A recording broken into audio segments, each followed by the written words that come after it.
इसे तो सब जानते ही होंगे कि नहीं जानते? कौन कौन नहीं जानता?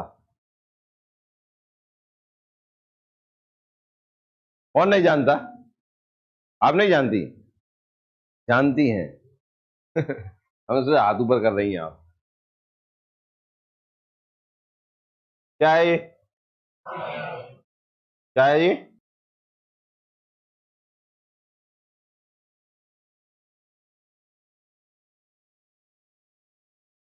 सातिया? अपनी भाषा में सातिया क्या है?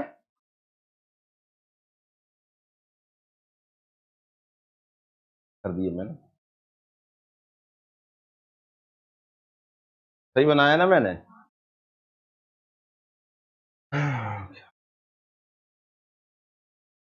तो आप स्वास्थ्य चिन्ह को जानते हैं, इसके बारे में पूछ रहे थे। क्या आपको ये पता है कि इसकी सबसे पहले ये ज्ञात कहां से हुआ था? सबसे पहले इसके दर्शन कहां हुए? कौन से मंदिर में इसके दर्शन मिले आपको सबसे पहले? कौन बताएगा? कहां दर्शन कराए थे आपको इसके?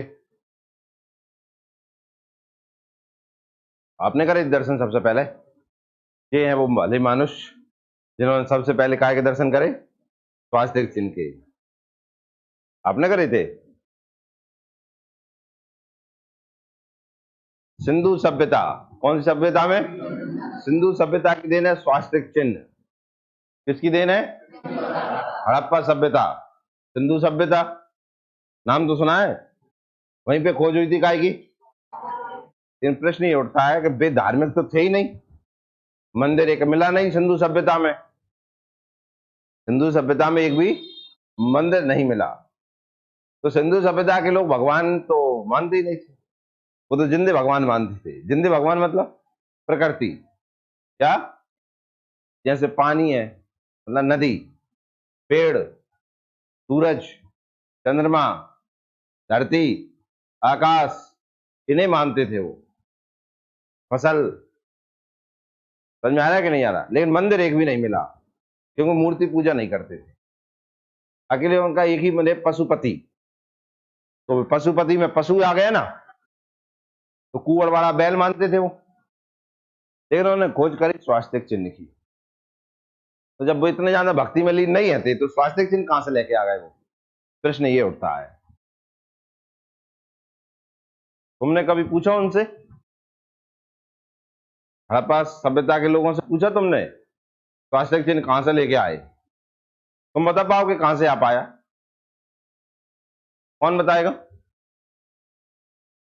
स्वास्थ्य चिन्ह कहां से आया मतलब कैसे आया? कहां से तो मैंने बता दिया, हड़प्पा से। कैसे आया ये आप बताओ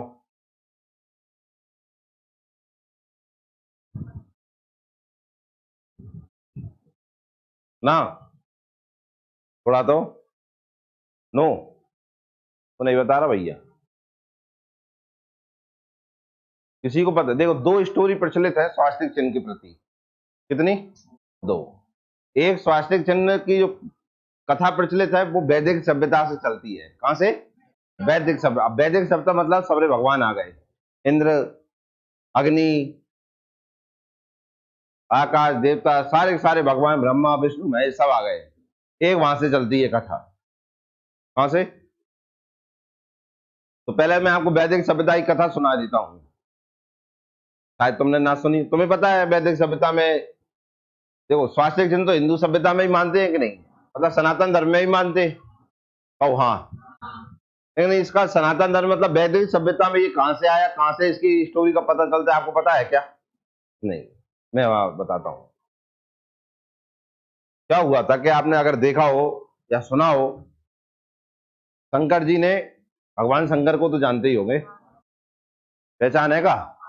अरे है। ये पहचान। तो उन्होंने गर्दन उड़ा दी थी किसकी? गणेश जी की। हाँ या ना? तो फिर गर्दन लगाई गई थी किसकी? जिस हाथी की गर्दन लगाई होगी तो वो हाथी भी तुम्हारा ही होगा, और बड़ा तड़प के मरा होगा। ओ हाँ कि नहीं? तो जो हाथी की गर्दन निकाल के गणेश जी में तो लग गई, जब गणेश जी की गर्दन लग गई और गणेश जी में प्राण आ गए, तो उन्होंने उस हाथी तरफ देखा जो मरा पड़ा था, तो वो तड़प रहा था बहुत भयंकर। क्या कर रहा था? अब तड़प रहा था, उसके चारों पैर चारों दिशाओं में थे। एक ऐसा पड़ा था, एक ऐसा पड़ा था, एक ऐसे पड़े थे, इस तरीके से पड़े थे। गणेश जी को अच्छा नहीं लगा, उन्हें बड़ा बुरा लगा। मेरे गर्दन लग गई, ये तड़प रहा है, इसकी गर्दन लग गई, इसका क्या कसूर था? उसकी माता रो रही, भाई उसका क्या कसूर था कि माता रो रही? तो गणेश जी को बड़ा बेकार लगा और थोड़ा सा गुस्सा भी आया कि मेरे कारण से एक हाथी के, एक जीव के क्या चले गए? प्राण। तो उन्होंने उसके जो पैर थे गणेश जी ने मिलाए, और जो उनका सिर डला था उसे बीच में रख दिया। और भगवान शंकर से कहते हैं वो, इनमें अपना हाथ रख के इसे जीवित करो, इनमें प्राण डालो आप। तो शंकर जी ने जैसे ही उन पे हाथ रखा, सिर पर हाथ रखा, तो वो जो पैर और जो सिर बीच में था, हाथ रखते ही वो स्वास्तिक चिन्ह बन गया था। तो स्वास्तिक चिन्ह देन है भगवान भोलेनाथ की। और भगवान भोलेनाथ ने, क्योंकि गणेश जी ने ये सब काम निर्माण कार्य किया था और भोलेनाथ ने उसमें प्राण डाल दिए थे, तो भोलेनाथ ने आशीर्वाद दिया था गणेश जी को कि अगर आपकी जहां भी स्थापना और पूजा होगी, सबसे पहले स्वास्तिक चिन्ह बनेगा। अगर स्वास्तिक चिन्ह नहीं है तो आपकी पूजा अधूरी रहेगी। इसलिए गणेश जी की पूजा जहां होती है, सबसे पहले स्वास्तिक चिन्ह बनाया जाता है। और यहां तक कह दिया, अगर आप भी नहीं हो और स्वास्तिक चिन्ह बनाकर उसकी पूजा कर दी गई, तो मतलब आप स्वयं विराजमान है वहां पर। उस हाथी को इतना बड़ा आशीर्वाद दे दिया था, जिसकी गर्दन किसको लगी थी? गणेश जी को लगी थी। समझ में आएगा? ये तो है वैदिक सभ्यता से ही, मान के चलिए अपने पुराणों से कथा है ये। कहां से है? पुराणों से कथा प्रचलित है। लेकिन हम तो आप जानते हैं वैदिक सभ्यता से पुरानी सभ्यता है हड़प्पा सभ्यता। उन्होंने भी काय की खोज कर ली थी? स्वास्तिक चिन्ह की। वे कहां से लेके आए? उनने तो कथा और ये सब तो पढ़ा ही नहीं था, हाँ या ना? क्यों? वहां तो कोई भी मंदिर का, देवता का कोई वर्णन मिलता ही नहीं, केवल पशुपतिनाथ का मिलता है, क्योंकि वो भी जीवित। वे इतने धार्मिक थे ही नहीं, वे कहां से लेके आए? उनका पता है आपको? है क्या? आओ उनके बारे में भी हम जानें कि वो कैसे लेके आए होंगे। वे जैसे भी लेके आए होंगे, उसमें थोड़ा सा ज्ञान अपना भी है। आज के वर्तमान के हिसाब से अपन ने ज्ञान लगा लिया उसने, तो वे कैसे लाए होंगे और क्या चीज रही, तो अपन ने दोनों को मिक्स कर लिया। समझ में आया कि नहीं? यहाँ तो स्वास्तिक चिन्ह की पहली बार आपको बता रहे हैं, और शायद आप पहली बार सुन रहे हो। लोग आज जानते हो तो ठीक है, लेकिन आप में से तो मुझे लगता है, हाथ नहीं उठाया तो मुझे नहीं लगता कोई जानता होगा। जानते हो क्या? तो पहली बार हम स्वास्तिक चिन्ह को देखेंगे, कैसे भगवान ने वो दिया है और कैसे हड़प्पा के लोगों ने उसकी पहचान कर ली और क्यों वो इतना पवित्र है। तो बताते हैं तुम्हें, सुनो देखो। ये तो है स्वास्तिक चिन्ह, तो ये है स्वास्तिक चिन्ह। जानते तो हो गए इसे। ये हड़प्पा सभ्यता के लोगों ने इसे कैसे विकसित किया, इसके बारे में जान रहे हैं अपन। कोई एकदम विकसित नहीं हो गया, ये बड़ा दिमाग लगाया उन्होंने। कैसे दिमाग लगा होगा, थोड़ा सा सुनिए। आपने एक नाम सुना होगा, सप्तऋषि। सुना है कि नहीं? कौन कौन ने सुना है सप्तऋषि? क्या आपने सप्तऋषियों को आपने आकाश में देखा है क्या? किसी ने देखा है क्या? क्यों? सही। देखिए सप्तऋषि जो होते हैं ना, सप्तऋषि में 7 तारे दिखेंगे आपको। ये तारे जितने होते हैं ना, वे नक्षत्र होते हैं, और पूरे को मिला के हम क्या कह देते हैं? सप्तऋषि मंडल। क्या कह देते हैं? उस सप्तऋषि मंडल में 7 नक्षत्र होते हैं, 7 के नाम होते हैं। नाम भी बताएं तुम्हें हम, समझ में आए ना? ये ध्रुव तारे के ऊपर होता है, या ऊपर आसपास होता है। 24 घंटे में ध्रुव तारे का चक्कर लगा लेता है। ध्रुव तारा मतलब जो उत्तर की ओर दिखता है, ध्रुव तारा हमेशा कहां रहता है? ध्रुव। आपने भगवान ध्रुव का नाम तो सुना होगा, हाँ या ना? सुनिए, आपको बेहतरीन जानकारी दें हम। ध्रुव जो हम नाम सुनते हैं ना, वो बाल रूप में नाम सुनते हैं हम। काय में? बाल रूप में। ध्रुव तारा जो होता है उसे हम काय के रूप में देखते हैं, एक बाल रूप में देखते हैं, लेकिन अगर वृद्ध रूप में देखना है ना तो नाम बदल जाता है, नाम पड़ जाता है फिर अगस्त। क्या नाम पड़ जाता है? जिस तरीके से ध्रुव तारा उत्तर की दिशा को हमेशा बताता है, उसी तरीके से अगस्त जो तारा है वो हमेशा दक्षिण दिशा की ओर बताता है। कितनी? दक्षिण दिशा। तो पृथ्वी के दक्षिण में हमेशा देखोगे तो कौन सा मिलेगा? अगस्त। और उत्तर में देखेंगे तो ध्रुव तारा मिलेगा। कौन सा? जो ध्रुव तारा है और उसका जो मंडल है, इनके बीच में बहुत सारी गैलेक्सियों की भी खोज हुई है। अभी तक 51 गैलेक्सी मिल चुकी है ध्रुव तारे के आसपास, जो कितना बड़ा होगा? कितनी? 51 गैलेक्सियों की खोज हो चुकी है, उनमें से एक गैलेक्सी अपनी भी है। समझ में आया कि नहीं आया? ध्रुव तारा और नीचे है कौन सा? अगस्त। इनके बीच में 51 गैलेक्सी। जानते हैं आप? एक गैलेक्सी का मतलब है कि उसमें हजारों करोड़ों सूर्य हैं, अरबों सूर्य हैं उसमें, और अरबों सूर्यों की अपना अपना सौरमंडल होगा और अपनी अपनी पृथ्वी होंगी। ये एक गैलेक्सी की बात है। तो ऐसी कितनी? 51 गैलेक्सियों की खोज हो चुकी है। तो आप समझिए कि ध्रुव तारा और उनके बीच में कितना स्पेस होगा।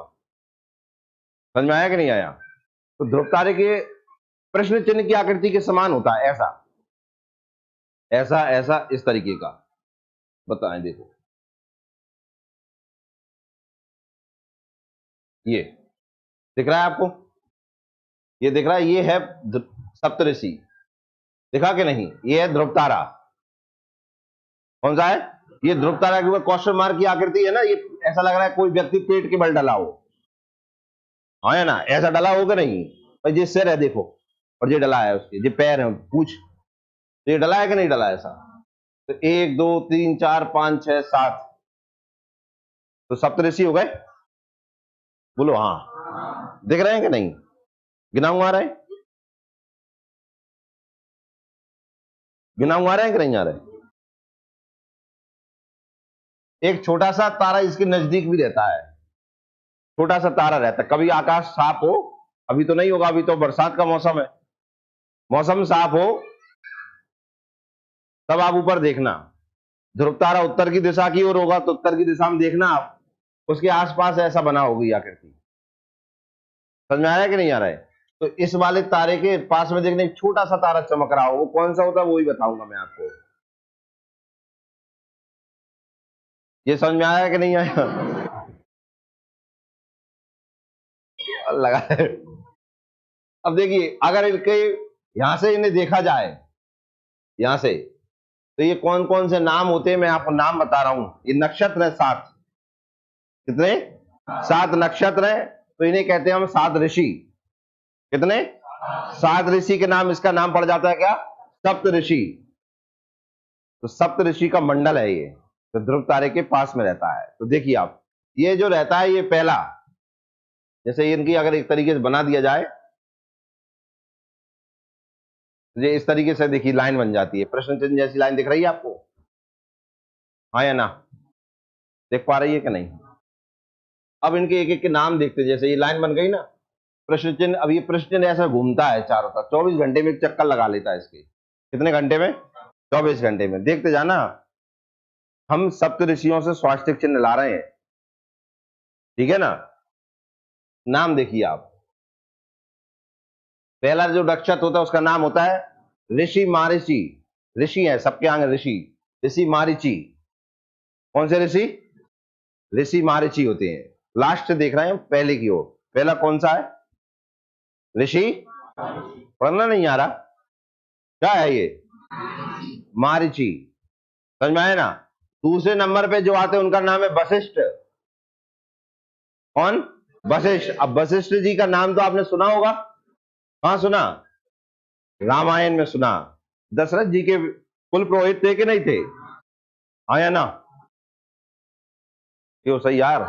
और दशरथ जी के चारों पुत्रों के गुरु भी थे, नहीं थे? तो दूसरे नंबर पे आ जाते हैं कौन से? वशिष्ठ। ये जो वशिष्ठ आपको जो नक्षत्र दिख रहा है, इसके जस्ट नीचे एक छोटा सा होता है उनकी पत्नी अरुंधति। कौन सी? अरुंधति, जस्ट उनके नीचे अरुंधति। अब वशिष्ठ जी हैं और नाम सुना हो तो एक थोड़ा सा सुना देते हैं आपको हम। वशिष्ठ हुआ करते थे, एक विश्वामित्र हुआ करते थे। विश्वामित्र भी एक ऋषि थे। कौन? विश्वामित्र।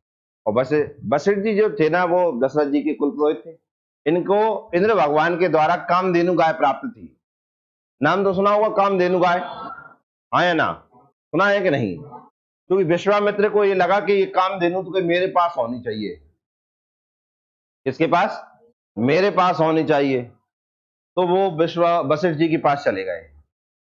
कामधेनु चाहिए गई अपने, मैं खा दूं, मेरा ऐसा बुरा क्या कर रही है, वो तुम्हें देता हूं। उन्होंने नहीं दिया, उन्होंने नहीं दिया तो युद्ध हो गया। युद्ध कैसा हुआ कि ये तो थे किसके पास, ऐसा मान सकते हैं जो दशरथ का कुल था, जिसे रघुकुल कहते हैं, भगवान राम का कुल था, उनके कुल पुरोहित थे ये। और वशिष्ठ जी जो थे वो अलग थे, विश्वामित्र सॉरी। तो विश्वामित्र को बड़ा बुरा लगा जब कामधेनु गाय उन्हें नहीं मिली, तो उन्होंने इस धरती के सारे राजाओं को इकट्ठा किया। सारे राजाओं को क्यों इकट्ठा किया कि क्यों ना अपन इन्हें हरा दें और कामधेनु गाय छीन लें। तो सब राजा इकट्ठे हो गए। जिसके ये कुल पुरोहित थे, उस राजा का नाम था राजा सुदास, भगवान राम के पूर्वज, जिनका नाम था क्या? राजा सुदास। तो राजा सुदास के कुल पुरोहित कौन थे? वशिष्ठ। और इधर विश्वामित्र ने धरती के सारे राजाओं को इकट्ठा करके युद्ध का कहा कि युद्ध होगा, जो जीतेगा कामधेनु गाय उसकी हो जाएगी। तो इधर अकेले राजा सुदास, इधर बाकी के और 10 महान राजा थे। आपस में लड़ाई होती है, कह सकते हैं कि दुनिया की पहली लड़ाई होने जा रही है। पूरी पृथ्वी पे लड़ाई हो रही है, पूरी पृथ्वी पे। मतलब समझे, पहला ही वर्ल्ड वार हो रहा है ये धरती का, पहली धरती की लड़ाई है ये, महाभयंकर लड़ाई, जिसमें 2 महान ऋषि आपने सामने है, एक वशिष्ठ और एक विश्वामित्र। दोनों पास महान शक्तियां हैं। और इधर दुनिया का सबसे बड़ा राजा सुदास, और दुनिया के और बड़े राजा जिनके ना 10 राजा, गिनती में कितने राजा थे वो? 10। तो 10 राजा टकरा रहे हैं किससे? राजा सुदास से। लड़ाई होती है, इस लड़ाई में राजा सुदास जीतते हैं, 10 ही राजाओं को हरा देती है। तो विश्वामित्र भी हार गए। हाँ या ना? विश्वामित्र को लग जाता है बहुत बुरा कि मैं हार गया। विश्वामित्र करते हैं घोर तपस्या पे। घोर तपस्या करते हैं तो उस तपस्या से इंद्र भगवान डर जाते हैं। इंद्र भयंकर डरते हैं। कोई तपस्या कोई काम करे कोई अच्छा तो वे डर जाते हैं कि मेरा स्वर्ग ना छीन ले कोई। उन्हें स्वर्ग का बड़ा, भाई कुर्सी ना छिन जाए। तो तुम देखा नहीं, नेता कुछ भी कर सकते हैं कि नहीं? ऐसे इंद्र एक पोस्ट है, व्यक्ति का नाम अलग होता है। इंद्र एक पोस्ट है, समझ में आया कि नहीं? उसमें कोई व्यक्ति बैठता है, तो कोई पोस्ट छोड़ना नहीं चाहता। जो व्यक्ति है वो पोस्ट, जो पोस्ट है वो कहां से छूटती है? पुण्य कर्म से। जो जितने ज्यादा पुण्य करता जाएगा वो इंद्र की पोस्ट की ओर बढ़ता चला जाएगा। तो जो बैठा है वो क्या चाहेगा? कोई पुण्य। तो इंद्र भगवान यही नजर में रख रहे थे, कोई पुण्य करे मैं छीन लूं, तो मैं छीन लूं, ले लूं, मुंह लग जाए जाए ना लगे। क्यों जाए लग गए तो कहां जाएगा? पुराणों में कहा है कि जो अभी इंद्र है ना, इनका स्थान बदलेगा अब, और इनके स्थान पे बैठेंगे अब राजा बलि। नाम सुना है? राजा बलि बैठेंगे। अगले इंद्र जो बनेंगे ना, मनवांतर जब चेंज होगा, क्या चेंज होगा? मनवांतर जब चेंज होगा तब राजा बलि जो अभी पाताल लोक में है, वहां राज्य कर रहे हैं, भगवान ने उन्हें पाताल लोक में भेज दिया, वो बनेंगे कौन? इंद्र। समझ में आया ना? तब करंट में अपन पढ़ेंगे। अपन नहीं पढ़ते, भारत के प्रधानमंत्री राष्ट्रपति बनते हैं तो अपन नहीं पढ़ते कौन बने, तो अगले इंद्र पढ़ेंगे तो करंट नहीं आएगी। स्वर्ग लोक में इंद्र कौन बना तो अपन क्या कहेंगे? राजा बलि पढ़े। पेपर में पीएससी यूपीएससी में आ सकता है। समझ में आ रहा है जो बता रहे हैं? हाँ या ना?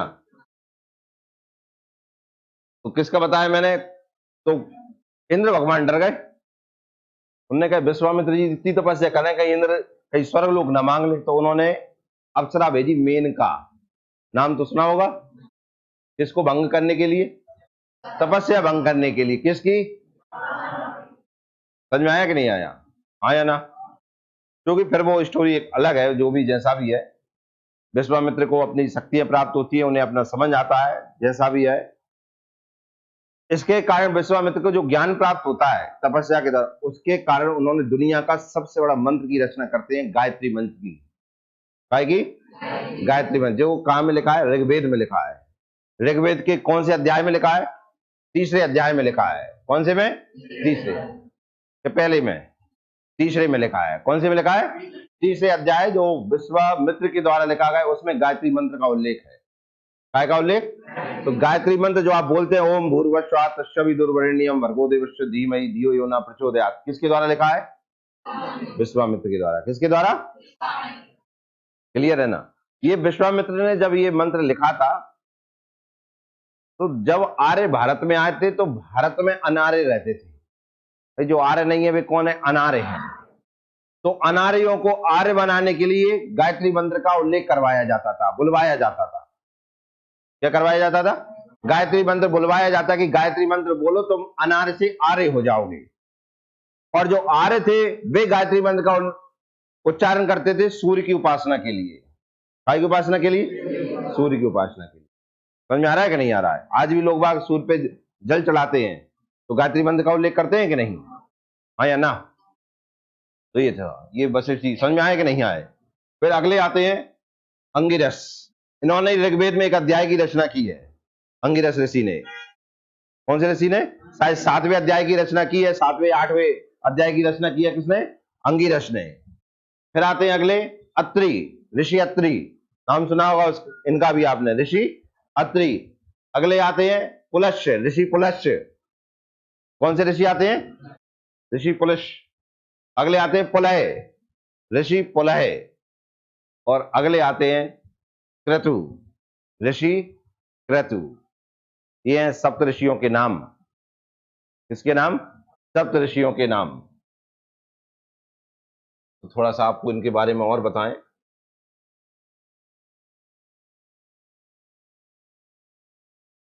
देखिए, यहां से इन्हें अपन ने इस तरीके से मिलाया,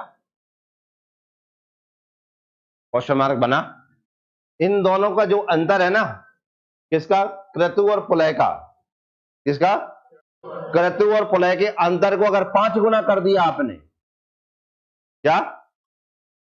क्रतु और पुलह के अंतर को 5 गुना कर दिया और क्रतु से आगे बढ़ा दिया, तो आप ध्रुव तारे पहुंच जाते हैं। कहां पहुंच जाते हैं? ध्रुव तारा। तो ये है कौन सा तारा?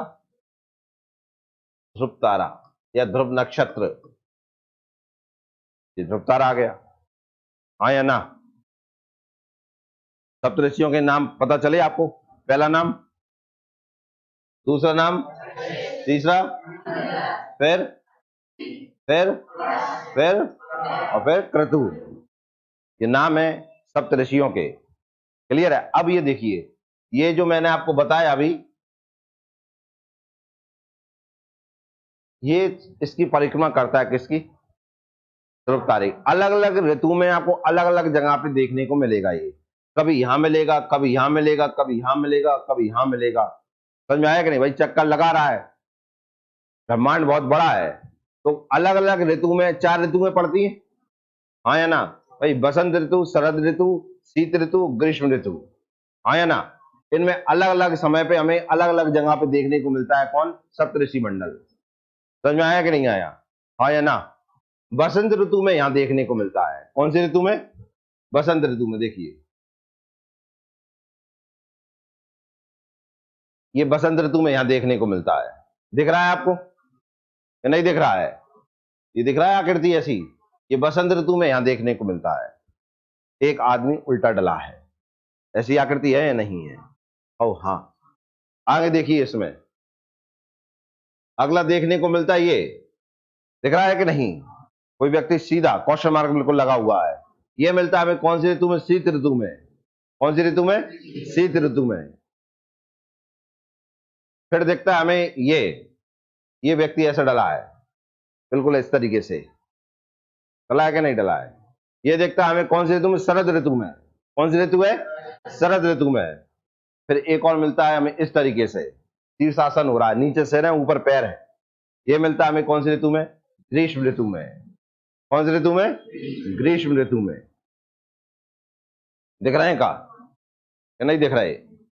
दिख रहे होंगे यार, समझ में आए? तो देखिए, ध्रुव तारे के चारों ओर हो गए कि नहीं? ऐसा ही चक्कर 24 घंटे में लगा लेते हैं। कितने घंटे में? 24 घंटे में लगा लेते हैं। समझ में आया कि नहीं आया? पर हमें देखने अलग अलग ऋतु में अलग अलग जगह पे देखने को मिलेगा हमें, क्यों पृथ्वी भी तो घूम रही है कि नहीं घूम रही, तो हमें कौन से भाग से कौन सा चीज दिखेगी। समझ में आया कि नहीं आया? अब देखिए थोड़ा सा, अगर इनकी लाइनों को मिला दिया जाए, जितने तारे दिख रहे हैं ना आपको, इनकी लाइनों को ऐसा मिला दिया जाए इन सबको, देखिए क्या बनता है। ये देखिए इस तरीके की आकृति बनती है, दिख रही है आकृति आपको? सारे तारों के जितने थे नक्षत्र, उनकी लाइनों को मिलाया तो इस तरीके का बना कि नहीं बना।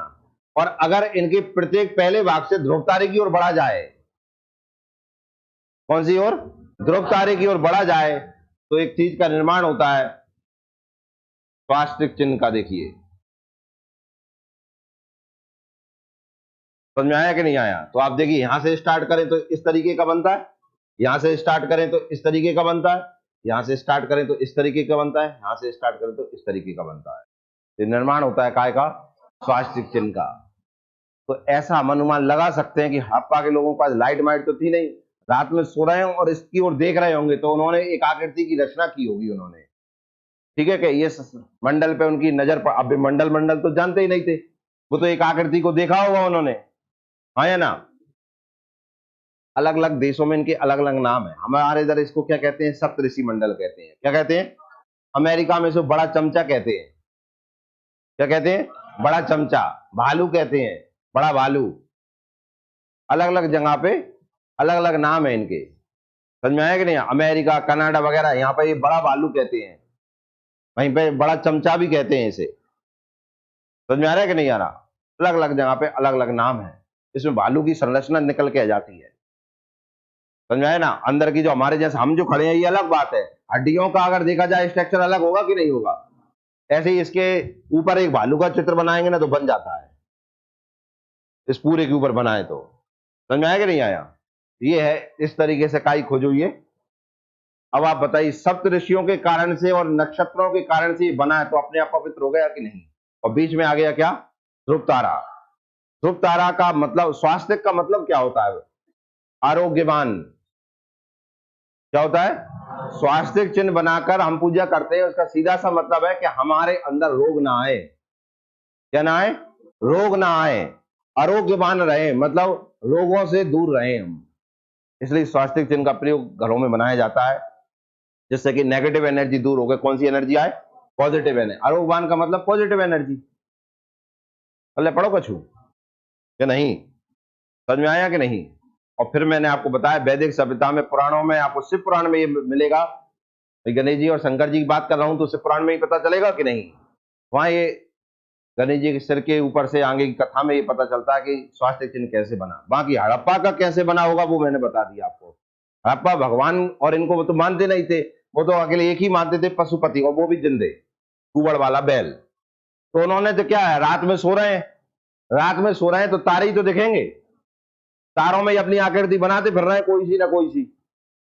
समझ में आया कि नहीं? तो ऐसी आकृति बना दी उन्होंने, बड़ी अच्छी लगी उन्हें। और ये अकेली हड़प्पा सभ्यता में नहीं बनी, अलग अलग जगह पे देशों में अलग अलग जगह, तुर्की में भी मिली है आकृति। कहां पर? तुर्की में। हिटलर ने भी अपने झंडों पर स्वास्तिक चिन्ह का प्रयोग किया है। इसका प्रयोग किया है स्वास्तिक चिन्ह का, किसने? हिटलर ने। अलग अलग देशों में स्वास्तिक चिन्ह का प्रयोग देखने को मिलता है, लेकिन सबसे पहले ये खोज पता चलती है कहां से? हड़प्पा से।